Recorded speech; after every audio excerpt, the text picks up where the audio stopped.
بسم الله الرحمن الرحيم، والصلاة والسلام على رسول الله المبعوث رحمة للعالمين. إخواني الأعزاء، السلام عليكم ورحمة الله وبركاته، وأسعد الله أوقاتكم بكل خير وسلام. اليوم سوف نقدم موضوع مهم جدا ونصائح تهم الجميع ويغفل عنها كثير من الناس. هذا الموضوع من الأشياء الخطيرة اللي موجودة في البيوت ويغفل عنها كثيرا من الناس، ولكن سوف نسلط الضوء للأهمية على هذا الموضوع، وهو موضوع العفن الأسود. العفن الأسود أو الفطيريات المتواجدة في دورات المياه أعزكم الله وفي بعض الأماكن الرطبة. طبعا هذا الفيديو رقم 7 أو 8 من سلسلة فيديوهات نصائح تهمك بالسلامة، وسوف نسلط باختصار على هذا الموضوع الحيوي والمهم جدا والخطير، والذي يغفل عنه كثيرا من الناس. وللاستفادة يرجى الرجوع إلى محرك البحث في الجوجلز للبحث عن هذا الموضوع وقراءته بتمعن، والاستفادة من الصور والاستفادة من الفيديوهات المنتشرة في الإنترنت. طبعا ناخذ اللي هو معنى الفطيريات او اللي في الحمامات الله يحفظكم، او ما معنى اللي هو العفن الاسود. طبعا العفن الاسود لا يخفى على كثير من الناس، ممكن انهم يشوفونه ولكن ما يعرفون ايش معناته او ايش الاضرار التي تسببها هذه الماده المتواجده دائما في دورات المياه عزكم الله او في الاماكن الرطبه. طبعا هي فطريات تعيش في الدفء والرطوبة التي لا يتدفق فيها الهواء كثيرا، لهذا قريبا ما تصاب حوائط الحمامات وأسقفها بالعفن. نوع من الفطريات قد يكون السبب في ظهور مجرد انتشار الرطوبة وسوء التهوية، ولكن أحيانا ما يظهر العفن على جدران نتيجة وجود تسربات في مواسير المياه سواء داخل المنزل أو خارجه. قد تكون أنابيب التدفئة سيئة العزل سببا آخر لوجود رطوبة.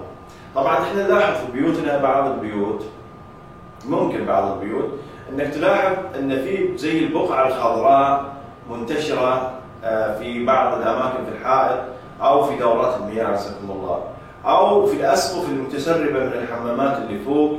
وطبعا يتجاهل الناس ان هذا هو مرض خطير قد يسبب بإصابة الشخص بأمراض، وممكن حنا نتعرض إلى أمراض ما نعرفها في البيوت ونذهب للمستشفيات للعلاج بسبب الأزمات هذه اللي موجودة في البيوت ولا حد يعرف عنها، فتحصل فيه تكرار في عملية المرض أو في عملية الإصابة بالأمراض المزمنة ولا حد يعرف، خاصة في الربو والجهاز التنفسي.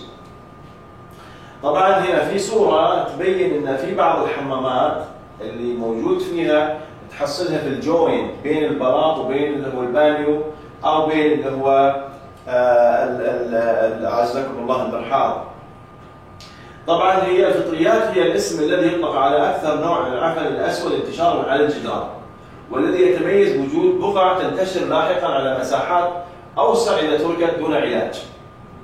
لاكتشاف اذا ما كانت الحوائط مصابه بفطريات ام لا يتم وضع كمية. طبعا هنا نصيحة على أساس نشوف إذا هذه الفطريات ضارة ولا لا، نعالجها بالطريقة هذه، نضع كمية كبيرة من الكلوركس على المنطقة المصابة بواسطة قطعة قماش. إذا اختفى اللون الداكن بعد عدة دقائق فهي فطريات، أما إذا لم يحدث ذلك فالأرجح أن هذا اللون الداكن مجرد اتساخ في الحائط. نصيحة ممتازة جدا. كلنا ان شاء الله اذا خلصنا او من مشاهده الفيديو نجرب اذا حصلنا هذه الفطريات في الحمامات او في الجدران نعمد الى استخدام الطريقه ان احنا ناخذ قماش مبلل بالكلوركس ونضع عليه هذه الماده ونلاحظ اختفاء الماده او بقائها. اذا بقت الماده فيعتبر هذه الفطريات، اما اذا ما راحت فيعتبر هذا اتساخ، هذا اللون الداخل مجرد اتساخ من الاوساخ المتراكمه في الجدران. طبعا قبل ما ندخل على اللي هو الموضوع النظافة الخاصة، بوريكم هم بعض الصور التي تسبب هذه الفطريات، الصور المتواجدة. خاصة توجد هذه الفطريات في الفواكه، في البصل، في الخبز.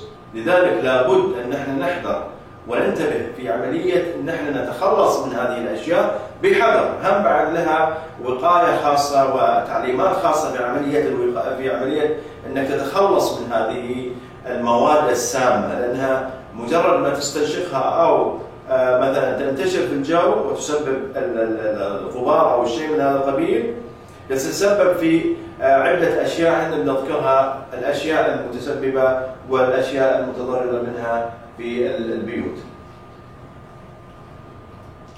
طبعا هنا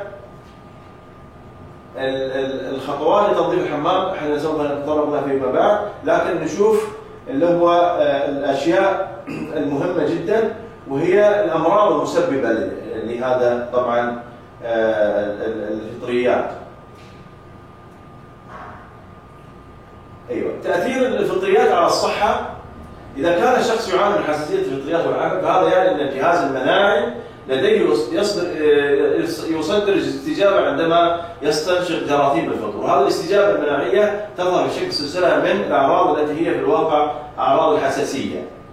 طبعا الأشياء الثانية الربو، يتسبب في الربو. هنا عندك التهابات، احتقان بالأنف ومشاكل تنفسية أخرى عند استنشاقها، كما أنه من أنواع معينة من الفطريات قد تفرز مركبات سامة تعرف باسم السموم الفطرية. وهذا اللي كنت أنا أقصده، أن في بعض الفطريات تفرز مواد سامة وتوكسيس أو أبخرة أو شيء من القبيل أو غبار تسبب طبعا التسمم في المنزل، وممكن أن الإنسان مصاب هذا الشيء ويروح يعالج في المستشفى لكن ما يعرف أنه بسبب هذا الشيء. نرجع لعملية النظافة طبعا باختصار. توجد طبعا منظفات. خطوات التنظيف في الحمام: اتساخ الفواصل بالبلاط. لتنظيف الفواصل بين البلاط لاتساخها او تغير لونها بفعل الرطوبة يتم استخدام مماحات الآلة الكتابية او المسحة والتخلص منها، طبعا اللي هو البروش من الاتساخ. طبعا عند انسداد فتحات الدش هم في لها بعض النصائح من اجل التغلب على انسداد فتحات الدش التي تنزل منها المياه بفعل رواسب المعادن. طبعا هذه لها ان شاء الله جلسه ثانيه او مقابله ثانيه، لكن احنا نزيد التركيز على تنظيف اللي هو الاماكن المتسخه من الفطريات. وطبعا لابد ان احنا ناخذ اللي هو الحيطه والحذر في عمليه التنظيف.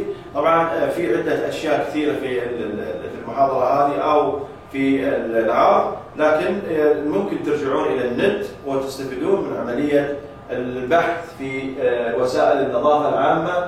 لكن هذه الاشياء عامه جدا، اللي هو العفن الاسود خطير جدا ولا بد ان احنا نتعامل معه بحرص وحذر ودرايه، وننبه على ربات البيوت وسيدات البيوت انهم ياخذون الحيطه في عمليه التنظيف، وطبعا يثقفون خدماتهم لما يجون ينظفون مثلا الحمامات او الاماكن اللي فيها العفن الاسود، انهم يعطونهم الحيطه، الكمامات، الجلافزات والاستخدامات الوقائيه، استخدامات المواد الكيماويه لعمليه التنظيف، على اساس انه يقي نفسه من مشاكل الاصابه بالامراض والالتهابات المزمنه. انا في واحد من الشباب مصاب بهذا المرض اللي هو مرض العفن الاسود، يقول ما يقدر ينام، تجي له بعض عدم التركيز، احتقان في الجهاز التنفسي، كأنه يقول أنا مش أركز في بعض الأحوال. راجع عدة مستشفيات حتى الآن لم يجدوا له علاج. لذلك لابد من التخلص من الأشياء اللي موجودة في البيت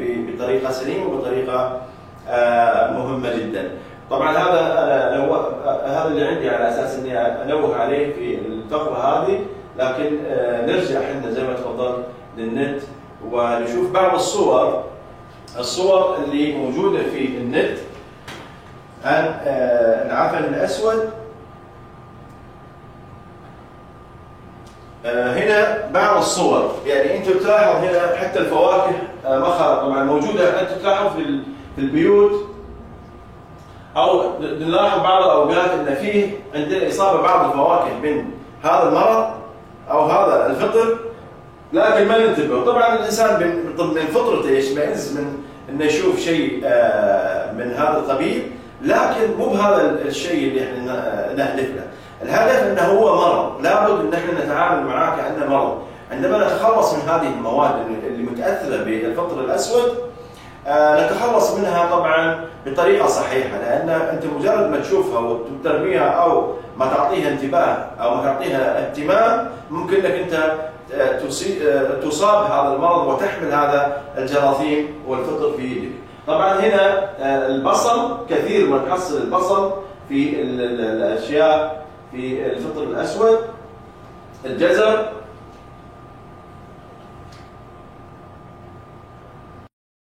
البطاطس وغيرها كثير، ودورات المياه الله يعزكم. فنحرص دائما على البحث عن الاشياء هذه في الحمامات وفي البيوت، وخاصه بعد في الجدران اللي تحصل فيها رطوبه، يعني الجدران اللي فيها رطوبه تكثر فيها هذه الفطريات. هذا اللي موجود، هذا اللي عندي لكم اليوم. فان شاء الله نهتم بالنظافه العامه في البيوت، نجعل بيوتنا سالمه خاليه من الامراض والمشاكل. طبعا في اشياء تحدق بنا في مخاطر كثيره، منها الاشياء اللي ذكرتها ممكن في ناس ما يعرفون هذا الشيء، لذلك اوجب علينا ان احنا ننبه لهذا. والله اعلم، والله سبحانه وتعالى يقينا واياكم شر الحوادث والامراض المزمنه، والله اعلم. وصلى الله وسلم على سيدنا ونبينا محمد، والسلام عليكم ورحمه الله وبركاته.